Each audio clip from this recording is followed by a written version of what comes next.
देखो हमारा टॉपिक है भारतीय संविधान, ठीक है। भारतीय संविधान में आज मैं टॉपिक लेकर आया हूं संसद।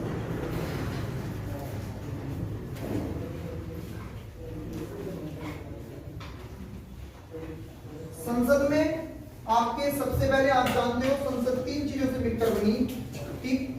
सबसे पहला जो है वो होता है आपका राष्ट्रपति, इसके बाद आपकी लोकसभा और इसके बाद राज्यसभा। लेकिन ये तीनों संसद के अंग हैं। इससे पहले संसद में कैसी शासन व्यवस्था चलती है या संसद के शासन करने की क्या क्या व्यवस्थाएं होंगी उसके पर आप हम चर्चा करते हैं। तो देखो संसद जो है इसको हम दूसरे नाम से जानते हैं, इसका नाम है विधायिका। क्या नाम होता है? विधायिका।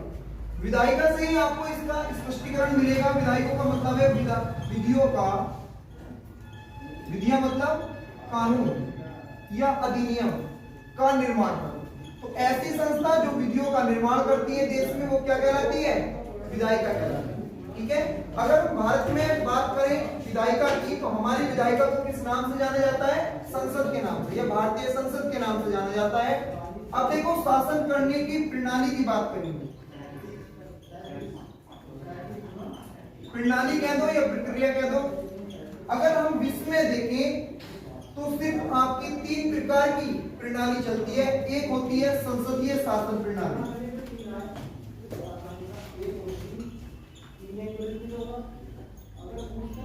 दूसरी होती है अध्यक्षात्मक शासन प्रणाली,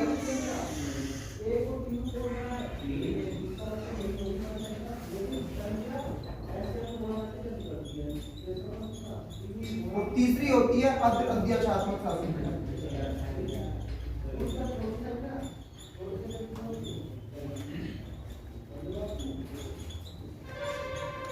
देखो थोड़ा सा ध्यान देंगे भैया। संसदीय शासन प्रणाली की बात करें तो आपकी ऐसी प्रणाली होगी जिसमें आपका कार्यपालिका और विधायिका का निकटतम संबंध होता है, मतलब निकट का संबंध होगा। या आसान भाषा में ये कह सकते हैं जो कार्यपालिका बनेगी वो आपकी विधायिका से बनेगी। समझ रहे हो? भारत में अगर कार्यपालिका में कौन कौन लोग होंगे? राष्ट्रपति होगा, उपराष्ट्रपति होगा, प्रधानमंत्री होगा, मंत्रिपरिषद होगा, महान्यायवादी होगा। सारी चीजों का जो स्ट्रक्चर तैयार किया किसने किया? भारतीय संसद ने किया। इसका मतलब जो कार्यपालिका बनती है वो किससे बनती है? विधायिका से बनती है। अब देखो क्वेश्चन को किस प्रकार से कितना घुमा सकता है एग्जामिनर, उसके तरीके देखेंगे कि इन प्रणालियों से किस टाइप से क्वेश्चन बनते हैं। हर एक प्रणाली से 3 तरह का क्वेश्चन बनेगा। जैसे संसदीय शासन प्रणाली की ही बात करते हैं सबसे पहले, क्योंकि भारत में है। देखो भारत की प्रणाली और ब्रिटेन की प्रणाली में सिर्फ एक ही अंतर है, वरना कहीं ना कहीं संसदीय शासन प्रणाली ब्रिटेन से ली गई है, ठीक है। एक अंतर ये है कि ब्रिटेन में संसद आपकी सर्वोच्च और हमारे यहाँ पर क्या है? संविधान सर्वोच्च। बस एकमात्र ये अंतर है, इसी बात में नहीं है, ठीक है। तो देखो संसदीय शासन प्रणाली की बात करें।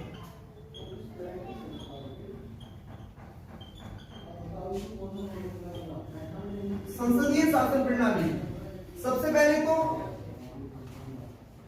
इसमें कार्यपालिका व विधायिका का निकट का संबंध होता है।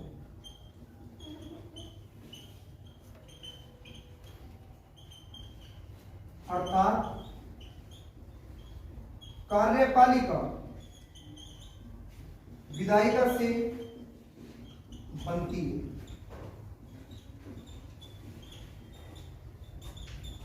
किससे बनती है? विधायिका से। कार्यपालिका आपने यहाँ पे शब्द सुना और कुछ बच्चों के मन में आया कि कार्यपालिका क्या होती है, ठीक। जो विधायिका या संसद द्वारा विधियों का निर्माण होता है उन विधियों को इंप्लीमेंट कराने वाली जो संस्था होगी वो क्या होगी? कार्यपालिका। मान लो संसद ने किसी भी क्षेत्र में या किसी भी चीज के ऊपर एक योजना बनाई, उस योजना को देश में लागू कराने का काम किसका होगा? कार्यपालिका का होगा। मतलब सरकार के द्वारा उसको संसद में रखा जाएगा, पारित होने के बाद वो बन जाता है, फिर उसको इंप्लीमेंट कराने के लिए जितनी भी कार्यपालिका होती है, स्थायी या अस्थायी दोनों की भूमिका होती है। स्थायी कार्यपालिका वो होगी जो सेंटर में या फिर राज्य सरकार में जितने भी सरकारी नौकरी में आपके व्यक्ति होते हैं वो स्थायी कार्यपालिका के सदस्य होते हैं, और अस्थायी कार्यपालिका के सदस्य वो होते हैं जो आपके कुछ समय के लिए आए और उसके बाद चले गए। जैसे राष्ट्रपति 5 साल के लिए आया, उपराष्ट्रपति 5 साल के लिए आया, प्रधानमंत्री 5 साल के लिए आया, मंत्री परिषद 5 साल के लिए आया, महान्यायवादी 5 साल के लिए आया। तो एक फिक्स टाइम पीरियड जो संविधान में उनका दिया हुआ है, उस आपके टाइम पीरियड के लिए आए और चले गए। ठीक है, तो देखो मैंने यहाँ पे लिखा कि इसमें कार्यपालिका एवं विधायिका का निकटतम संबंध होता है, अर्थात कार्यपालिका विधायिका से बनती है। ठीक है, इसके बाद एक और डेफिनेशन इसकी आती है जो आपके क्वेश्चन ही बनता है, एक अच्छा इंपॉर्टेंट क्वेश्चन है कि वह संविधान में शासन करने की वह कौन सी प्रणाली है जो विधायिका के प्रति उत्तरदायी होती है, या जिसमें विधायिका के प्रति कार्यपालिका उत्तरदायी होती है। ठीक है, तो देखो और में एक डेफिनेशन बनती है कि जिसमें विधायिका के प्रति कार्यपालिका उत्तरदायी होती है।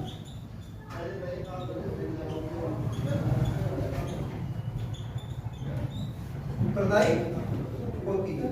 ठीक है, जिसमें विधायिका के प्रति कार्यपालिका क्या होती है, उत्तरदायी होती है। मतलब विधायिका जो आपकी संसद के द्वारा जो संसद में बैठकर कार्यपालिका अपने नियम या कानून बनाएगी, उसको सबसे पहले संसद में रखना जरूरी होगा। संसद के सदस्यों के सामने समक्ष आपके पटल पर रखा जाएगा।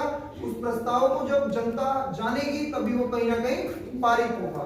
इसलिए उत्तरदायी, इसको एक और नाम से जानते हैं कि ये क्या कहलाती है, उत्तरदायी शासन प्रणाली। एक एग्जाम में क्वेश्चन पूछा गया था कि निम्नलिखित में से भारतीय संविधान में शासन करने की कौन सी प्रणाली है, तब आंसर संसदीय शासन प्रणाली उसमें ऑप्शन में था ही नहीं, उसमें था उत्तरदायी शासन प्रणाली, और एक चौथा ऑप्शन दिया हुआ था इनमें से कोई नहीं। ज्यादातर बच्चों ने लगाया इनमें से कोई नहीं, क्योंकि हमने सिर्फ इतना पढ़ा जितना बुकों में दिया गया था, लेकिन इस चीज का नाम हम जानेंगे। और ये ना अगर ये शब्द आया है तो वो इस डेफिनेशन से बनता है। ठीक है, अगर आपसे क्वेश्चन आया कि भारत में शासन करने की कैसी प्रणाली है, तो सीधा जवाब होगा संसदीय शासन प्रणाली। संसदीय शासन प्रणाली वह होती है जिसमें विधायिका और कार्यपालिका का निकटतम संबंध होता है, अर्थात कार्यपालिका विधायिका से ही बनती है। ठीक है, या जिसमें विधायिका जो है के प्रति कार्यपालिका क्या होती है, उत्तरदायी होती है, मतलब जवाबदेह होती है। ठीक है, प्रत्येक कार्य को कहीं ना कहीं संसद में बताना होगा, जो इंप्लीमेंट करेगी, जिसने जो बनाई गई योजनाएं हैं उनको बताना होता है। तो वो कौन सी प्रणाली होती है, संसदीय शासन प्रणाली होती है। ठीक है, क्वेश्चन आया कि संसदीय शासन प्रणाली कहां से ली जाती है, तो आपका सीधा जवाब क्या होगा, ब्रिटेन से ली जाती है। भारतीय संविधान में कहां से जोड़े गए प्रावधान, तो इसका आंसर क्या होगा, ब्रिटेन। ठीक है, अब देखो क्वेश्चन क्या करें, मैं क्वेश्चन बोल रहा हूं, आप लिखेंगे। ठीक, लिखो।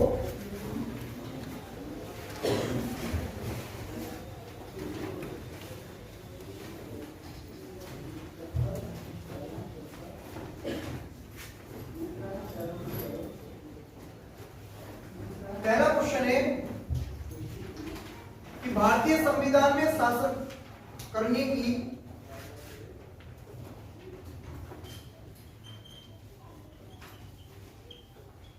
भारतीय संविधान में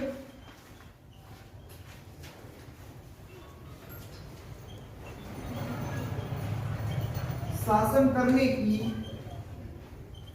कौन सी प्रणाली दी गई है, कौन सी प्रणाली दी गई।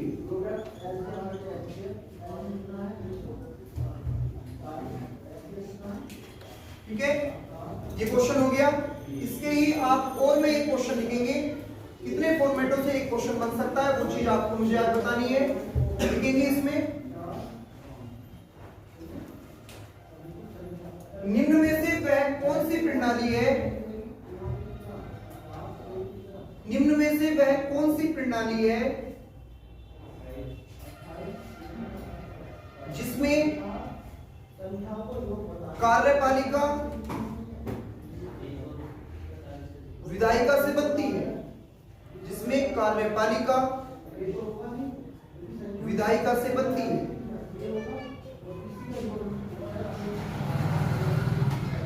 ठीक इसके बाद फिर एक और करके अगला क्वेश्चन लिखेंगे आप।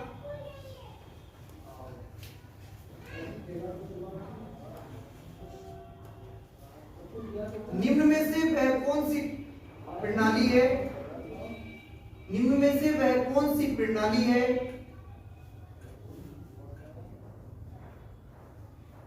जिसमें कार्यपालिका व विधायिका का, जिसमें कार्यपालिका एवं विधायिका का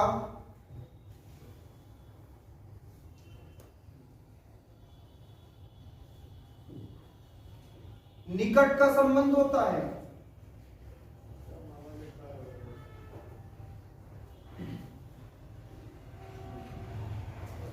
निकट का संबंध होता है।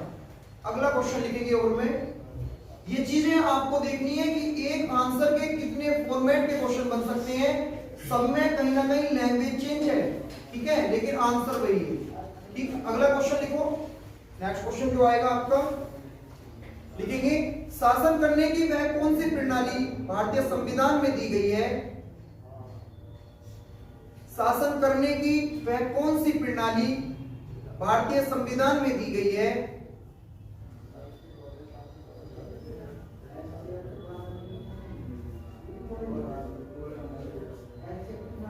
जिसमें दी गई है, जिसमें कार्यपालिका, जिसमें कार्यपालिका विधायिका के प्रति जवाबदेह होती है, जिसमें कार्यपालिका विधायिका के प्रति जवाबदेह होती है।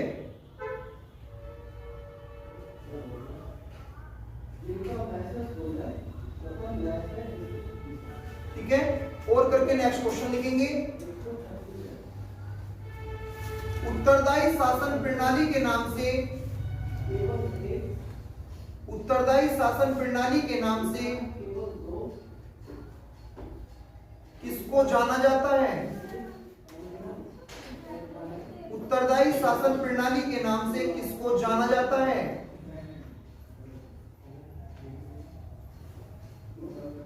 अगला क्वेश्चन लिखो फिर और करके आप।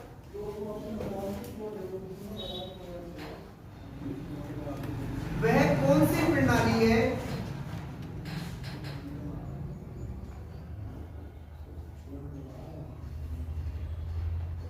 जिसमें कार्यपालिका को, जिसमें कार्यपालिका को नाममात्र एवं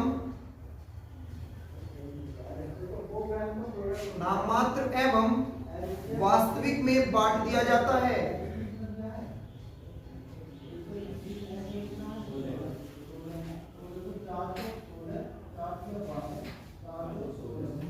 जिसमें कार्यपालिका को नाममात्र एवं वास्तविक प्रणाली में, वास्तविक कार्यपालिका में बांट दिया जाता है। ठीक है, अगला क्वेश्चन लिखेंगे। भारत में शासन करने की, भारत में शासन करने की वह कौन सी प्रणाली दी गई है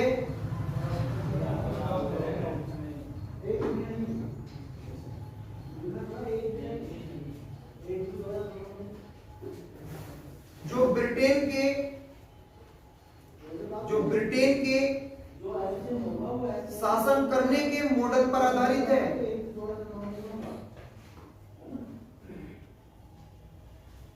जो ब्रिटेन के शासन करने के मॉडल पर आधारित है। कितने क्वेश्चन हुए? 7 क्वेश्चन। ऑप्शन इनके मैं अब यहां पर दे रहा हूं आपको। पहला ऑप्शन होगा संसदीय शासन प्रणाली, संसदीय शासन प्रणाली। दूसरा आपका ऑप्शन होगा अध्यक्षात्मक शासन प्रणाली। तीसरा ऑप्शन होगा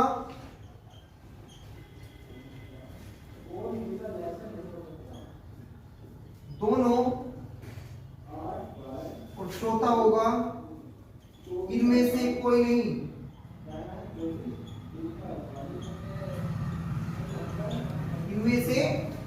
कोई नहीं। इसी टाइप से दूसरे ऑप्शन इसके क्या बनते हैं? पहला ऑप्शन होगा उत्तरदायी शासन प्रणाली,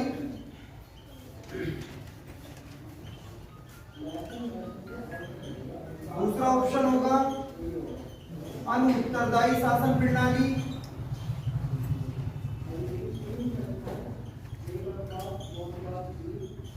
तीसरा ऑप्शन होगा साम्यवादी प्रणाली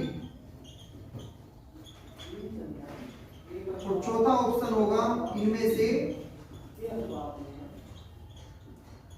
कोई नहीं।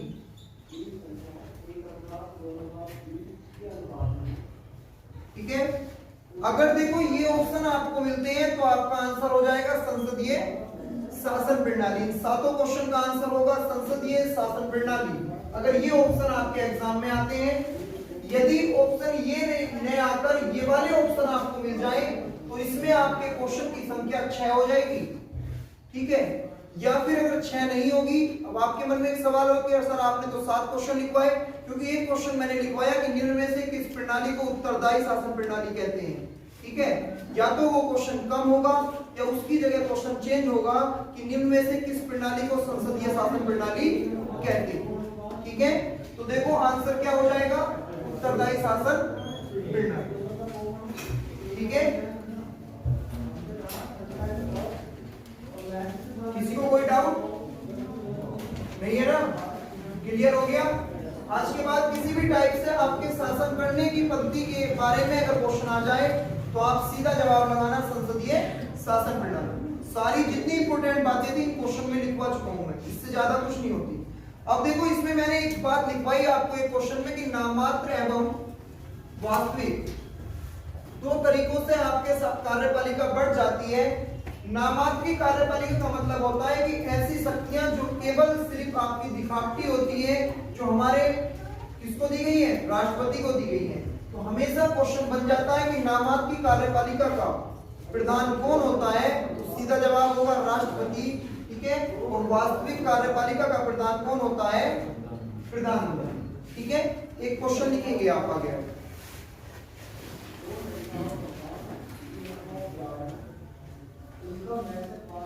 निम्न में से किस पद्धति में प्रधानमंत्री को देश का सर्वोसर्वा बना दिया जाता है? प्रधानमंत्री को देश का निम्न में से किस पद्धति में प्रधानमंत्री को देश का सर्वोसर्वा बना दिया जाता है?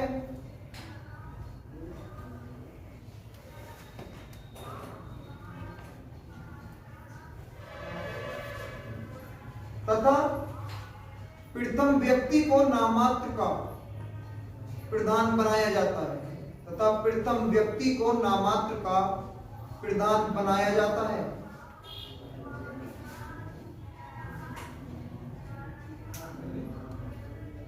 प्रधान बनाया जाता है। आपके ऑप्शन होंगे ये चारों। ठीक, ऑप्शन लिखेंगे ये आपके मैंने बोर्ड पर लिखे हैं। संसदीय शासन प्रणाली, अध्यक्षात्मक शासन प्रणाली, दोनों इनमें से कोई नहीं। ठीक है, तो आंसर क्या हो गया? संसदीय शासन प्रणाली।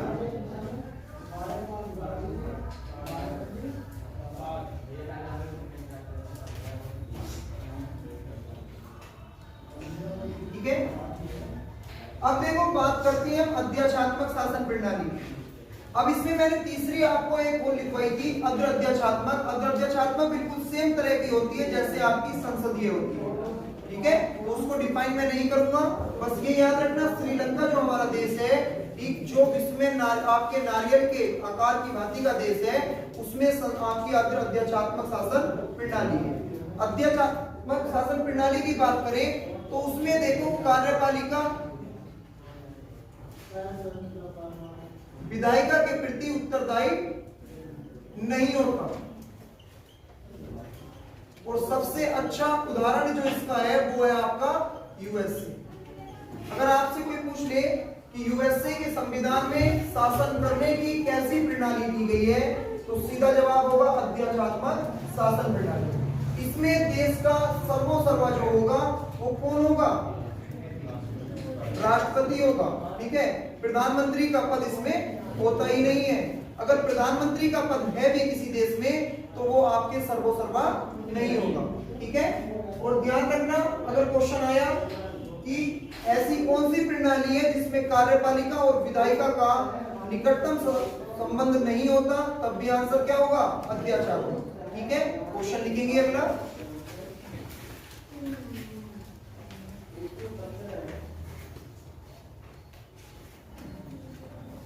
क्वेश्चन में लिखेंगे कि निम्न में से वह कौन सी प्रणाली है जिसमें कार्यपालिका विधायिका के प्रति जवाबदेह या उत्तरदायी नहीं होती। जिसमें कार्यपालिका विधायिका के प्रति जवाबदेह या उत्तरदायी नहीं होती।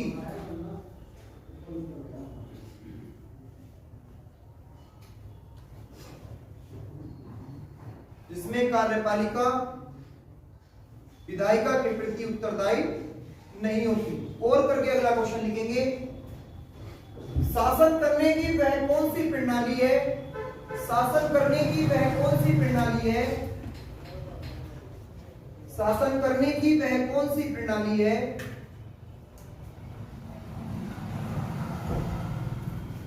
जिसमें कार्यपालिका और विधायिका का निकटतम संबंध नहीं होता? जिसमें कार्यपालिका एवं विधायिका का निकटतम संबंध नहीं होता।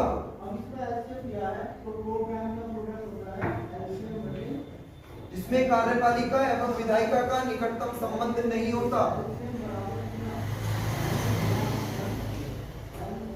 तीसरा क्वेश्चन लिखेंगे, किस प्रणाली को अनुत्तरदायी शासन प्रणाली कहा जाता है? अनुत्तरदायी शासन प्रणाली कहा जाता है।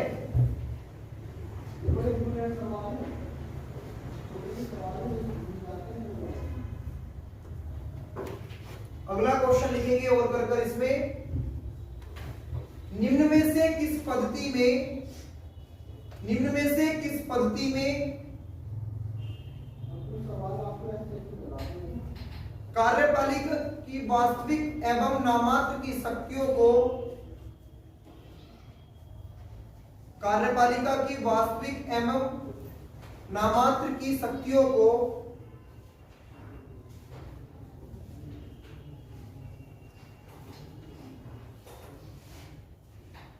अलग अलग नहीं बांटा जाता? नामात्र की शक्तियों को अलग अलग नहीं बांटा जाता। अगला क्वेश्चन लिखेंगे,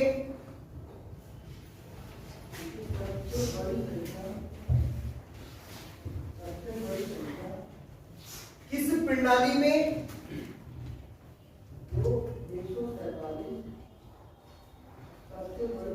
देश का सर्वोसर्वा राष्ट्रपति को बनाया जाता है? किस प्रणाली में देश का सर्वोसर्वा राष्ट्रपति होता है या बनाया जाता है?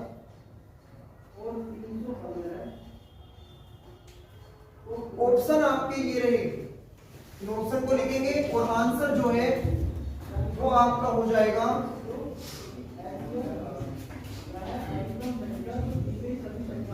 अध्यक्षात्मक शासन प्रणाली।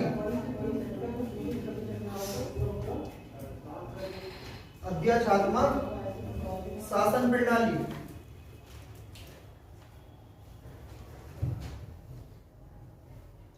ठीक है, एग्जाम्पल के तौर पर मैं देश का नाम लिखवा रहा हूं जिसमें आपकी ये प्रणाली है। ठीक, अगर हम संसदीय शासन प्रणाली की बात करें, ऐसी लिखना नोट में, संसदीय शासन प्रणाली, संसदीय शासन प्रणाली, तो आपके एग्जाम्पल में सबसे अच्छा जो होगा वो होगा भारत। ठीक है, क्या होगा? भारत। सबसे अच्छा भारत, उसके बाद ब्रिटेन। ठीक है, दो देशों का नाम याद रखना जब भी क्वेश्चन बनेगा कि निम्न में से किस देश में संसदीय शासन प्रणाली है, तब आंसर क्या हो जाएगा? भारत और ब्रिटेन। ठीक है, दो ऑप्शन, एक ही ऑप्शन देगा आपको हमेशा और इन दोनों से ही क्वेश्चन उठाता है। ठीक है, इसके बाद अध्यक्षात्मक की बात करेंगे तो अध्यक्षात्मक जो शासन प्रणाली होती है आपकी या उत्तरदायी शासन प्रणाली, उसका सबसे अच्छा एग्जाम्पल है यूएसए और उसके बाद है रूस। यूएसए और रूस। ठीक है, इसके बाद आप लिखेंगे अग्र अध्यक्षात्मक। अग्र अध्यक्षात्मक नोट करना, मोस्ट इंपोर्टेंट क्वेश्चन है, शायद मैं आपको स्किप करा के चला हूंगा पहले बैच में। ठीक है, तो इसमें आप अच्छे से लिखेंगे इन चीजों को। अग्र अध्यक्षात्मक में लिखेंगे श्रीलंका। श्रीलंका। ठीक है, इसके बाद आप लिखेंगे आगे, अगला क्वेश्चन है साम्यवादी शासन प्रणाली। इसी में चौथा साम्यवादी। जी ध्यान रखना, समाजवादी में और साम्यवादी में ज्यादा फर्क नहीं है, लेकिन अगर साम्यवादी लिखी हुई है तो वो क्या है? वो आपकी शासन प्रणाली को डिफाइन कर रहा है। यदि अगर आप में समाजवादी है तो कहीं ना कहीं वो अर्थव्यवस्था के क्षेत्र को डिफाइन कर रहा है।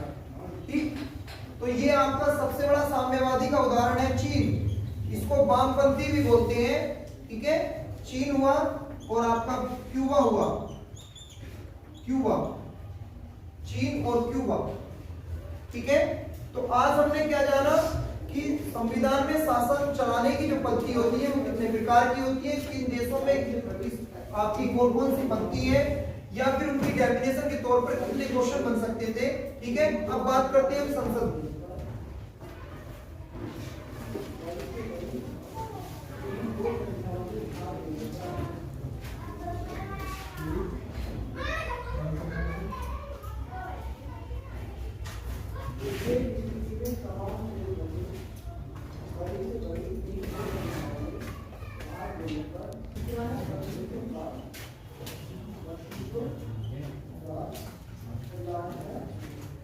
अब टॉपिक पर आते हैं हम संसद। ठीक है, संसद की बात करें तो हम जानते हैं भारतीय संविधान का एक आर्टिकल है, आर्टिकल 79। 79 में संसद की संरचना है, संसद की संरचना दी गई। ठीक,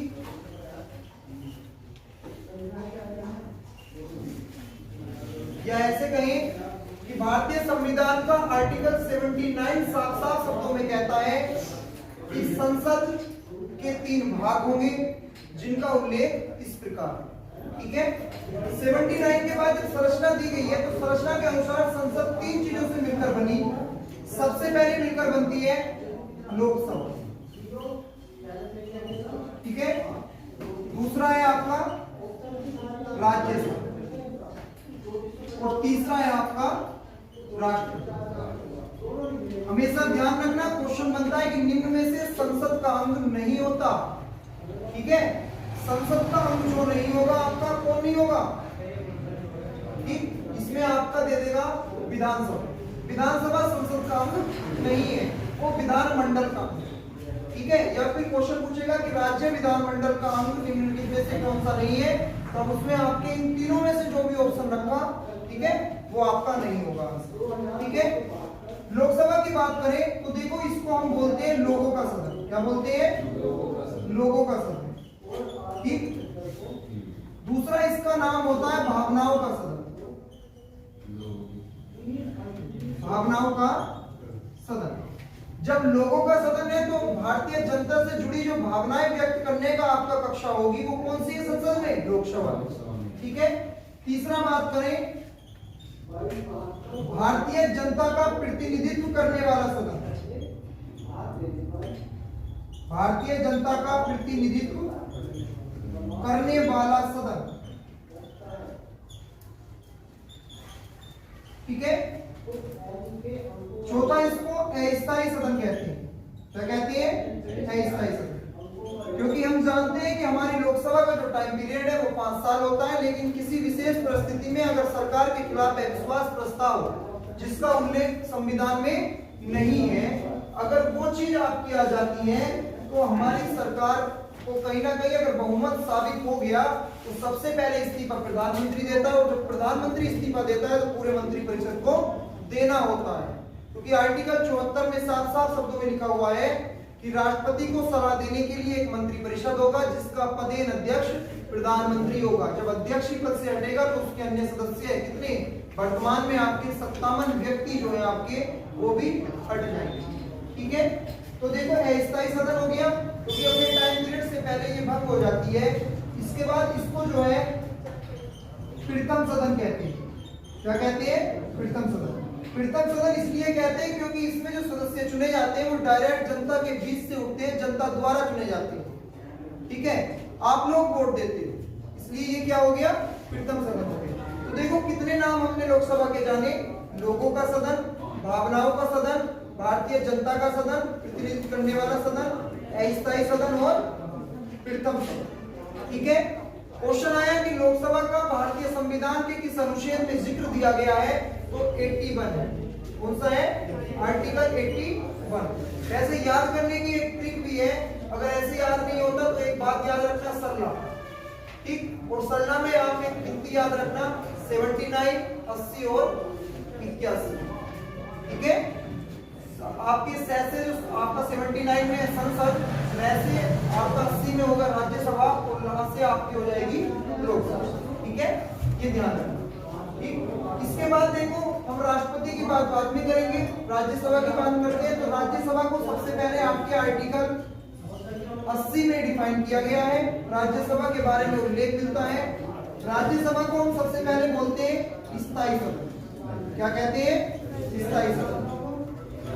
कि राज्यसभा जो है कभी भी भंग नहीं होगा।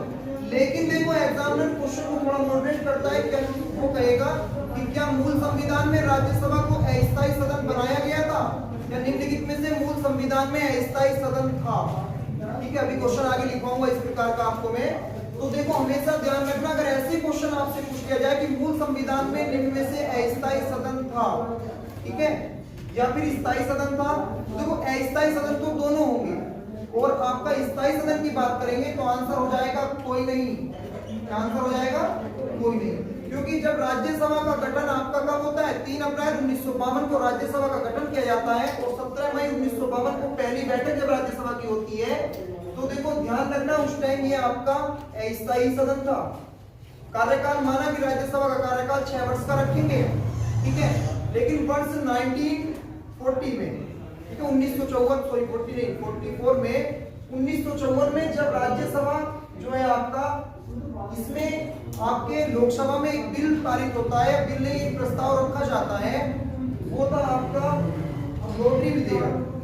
लोटरी विधेयक में ये बात कही गई कि राज्यों का प्रतिनिधित्व करने वाले सदन को हम स्थायी रखते हैं, अस्थायी नहीं करते।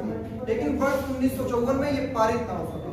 ठीक है, 2 साल राज्यसभा के खत्म हो जाते हैं, फिर 1956 में अगले 2 साल के लिए आपके फिर लोटरी विधेयक आता है, उस साल इसको पारित कर दिया जाता है। और टाइम पीरियड इसका कब तक चल रहा था? 1958। विशेष चर्चा करूंगा जब राज्यसभा ही टॉपिक पढ़ाऊंगा। ठीक है, तो बेसिक सी जानकारी थी। अगर आपसे क्वेश्चन आया कि वर्तमान में स्थायी सदन कौन सा है, तो आंसर हो जाएगा राज्यसभा, या फिर मूल संविधान में स्थायी सदन कौन सा था, तो आंसर होगा कोई नहीं, सब अस्थायी सदन। ठीक है, इसके बाद देखो बात करें, इसको बोलते हैं द्वितीय सदन। क्या बोलते हैं? द्वितीय सदन। द्वितीय सदन इसलिए बोलते हैं क्योंकि यहाँ पे डायरेक्ट जनता द्वारा इसके सदस्यों को नहीं चुना जाता। जनता आपकी चुनती है, वो चुनती है विधानसभा के सदस्यों को, मतलब एमएलए। ठीक, एमएलए चुने, और ये एमएलए वोट देंगे इनके सदस्य। ठीक है, और तभी एक महत्वपूर्ण क्वेश्चन बनता है कि निम्नलिखित में से भारत में वह कौन सा व्यक्ति होता है जो लोकसभा और राज्यसभा दोनों के चुनावों में भाग ले सकता है? ठीक है, तो वो होते हैं विधायक। ठीक है, सांसद कभी इसका आंसर नहीं बनेगा, भारतीय जनता कभी इसका आंसर नहीं बन सकती, और भारतीय जनता हमेशा ऑप्शन में मिलता है।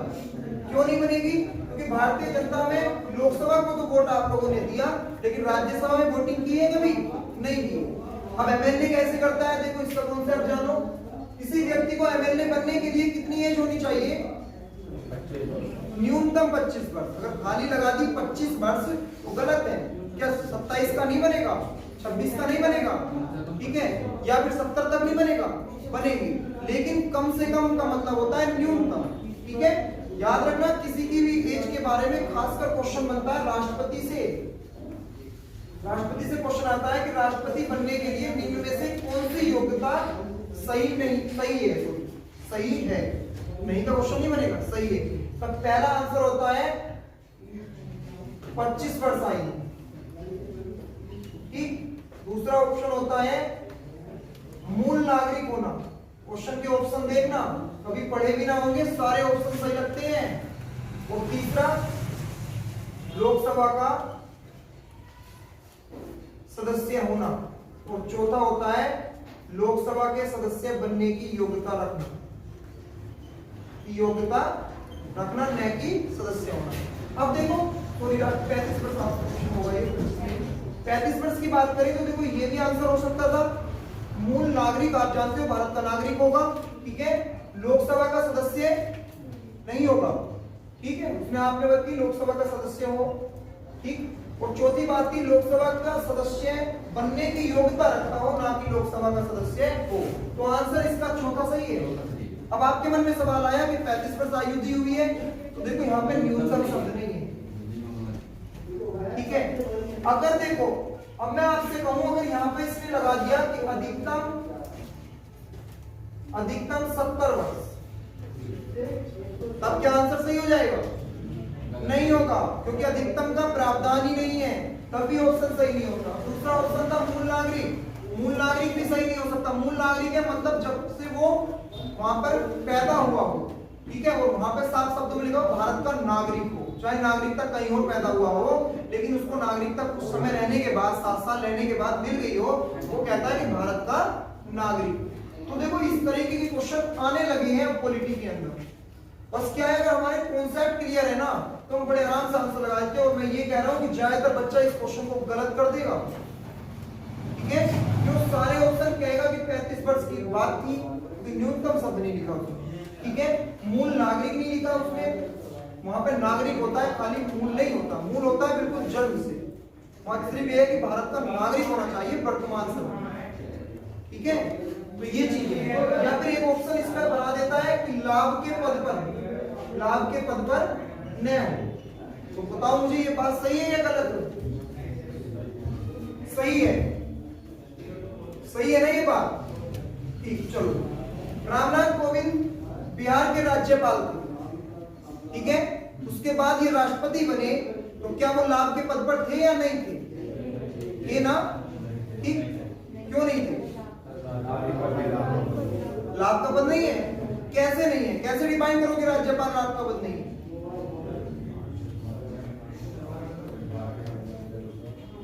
भारतीय संविधान के अनुसार। क्या संविधान पढ़े तो हर चीज संविधान के अनुसार ही होगी, लेकिन ये आपका जवाब नहीं बनता।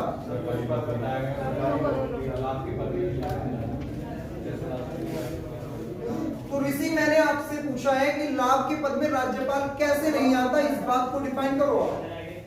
कुछ पद बनाए गए, मैं बताता हूँ, 65 पद बताए गए। और लाभ के पद को कभी भी भारतीय संविधान में किसी अनुच्छेद में परिभाषित किया ही नहीं गया है, सिवाय आर्टिकल 58 में लिख दिया गया है कि लाभ के पद में कौन कौन से पद नहीं होंगे, ठीक है। लाभ के पद नहीं बताए गए, लाभ के पद में कौन कौन से पदाधिकारी नहीं होंगे, ये बात लिखी गई है, ठीक है। लेकिन सवाल मेरा आपसे ये है कि राज्यपाल कैसे लाभ का पद नहीं है? अगर आपने मेरे पढ़ाए हुए कंटेंट को अभी थोड़ी देर पहले ध्यान से सुना होता तो उसका आंसर खुद दे सकता थे आप। संवैधानिक पद है, राष्ट्रपति संवैधानिक पद है, सारे संवैधानिक पद।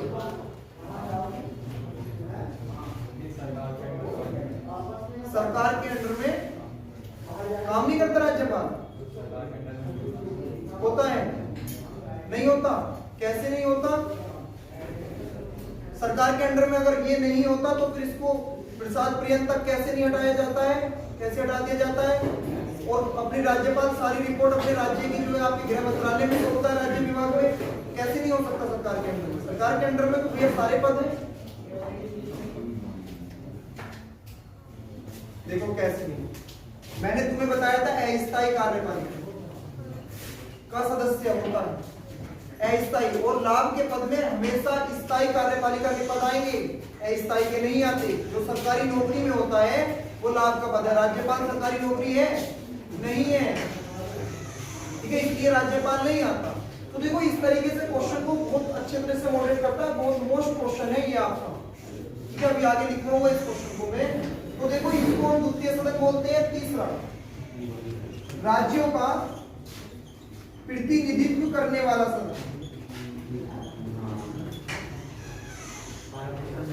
प्रतिनिधित्व करने वाला सदन कौन सा होता है? राज्यसभा होता है, ठीक है। आपसे क्वेश्चन आया कि उच्च सदन किसे कहते हैं, तो उच्च सदन भी कौन सा होगा? राज्यसभा होगा, क्योंकि भंग नहीं होगा, ठीक है। निम्न सदन की बात करेंगे तो कौन सा हो गया? लोकसभा हो गया। क्वेश्चन आता है कि ऊपरी सदन किसे कहा जाता है, तब भी आपका क्या होगा? राज्यसभा होगा। निचला सदन किसे कहा जाता है, तब भी आपका क्या होगा? लोकसभा होगा, ठीक है। दोनों में बेसिक अंतर आपने जाना, ठीक। सदस्यों की बात कर ले, लोकसभा के सदस्य कितने होंगे? अधिकतम सदस्य होते हैं 552, ठीक है। वर्ष 2001 में जो परिसीमन हुआ था उसके आधार पर 552 संख्या आपकी निर्धारित की गई, जो वर्ष 2026 तक रहेगा, ठीक है। 26 के बाद आंकड़े घटे या बढ़े वो आपकी 2021 की जनगणना पर डिपेंड करेगा, जो 2023 तक के आपके आंकड़े बाजार में उपलब्ध होंगे, ठीक है। इसके बाद देखो, अगर वर्तमान की बात करेंगे कितने सीटों पर लोकसभा में सदस्य चुने जाते हैं, तब आंसर हो जाएगा 545। इस 545 में भी जो वर्तमान में लोकसभा चल रही है जिसका नाम है 17वीं लोकसभा, उसमें अगर बात करें तो 17वीं लोकसभा में जो सदस्य हैं वो है 543, ठीक है। इसके बाद देखो कार्यकाल की बात करें तो इसका जो कार्यकाल होता है वो कितने वर्ष होता है? 5 वर्ष, ठीक है। और 5 वर्ष से पहले भी ये भंग हो सकता है, राष्ट्रपति आर्टिकल 85 के तहत इसका विघटन कर सकता है, वो आप जानते हो। तो कहीं ना कहीं इसको कैसा सदन बनाया गया? अस्थायी सदन। राज्यसभा की बात करें तो राज्यसभा में अधिकतम सदस्य हो सकते हैं 250 में, ठीक है। वर्तमान की बात करें 245 है, ठीक। इन 245 में से 233 मेंबर निर्वाचित होते हैं, मतलब चुनाव होता है, और 12 मेंबर आपके राष्ट्रपति द्वारा आपके मनोनीत होते हैं 4 क्षेत्रों से, कला, साहित्य, विज्ञान और समाज से, ठीक। कार्यकाल की बात करें तो राज्यसभा का कोई कार्यकाल नहीं होता, ये ध्यान रखना। राज्यसभा का कोई कार्यकाल नहीं मिलेगा, लेकिन लोकसभा का 5 साल मिलता है। लेकिन इसके सदस्यों का कार्यकाल मिलता है कितना? 6 बार। प्रत्येक 2 वर्ष में 1/3 मेंबर आपके रिटायर हो जाते हैं, ठीक है। तो ये आपने जाना, ठीक, बेसिक जानकारी थी संसद के बारे में, स्ट्रक्चर, ठीक है। आज के लिए भैया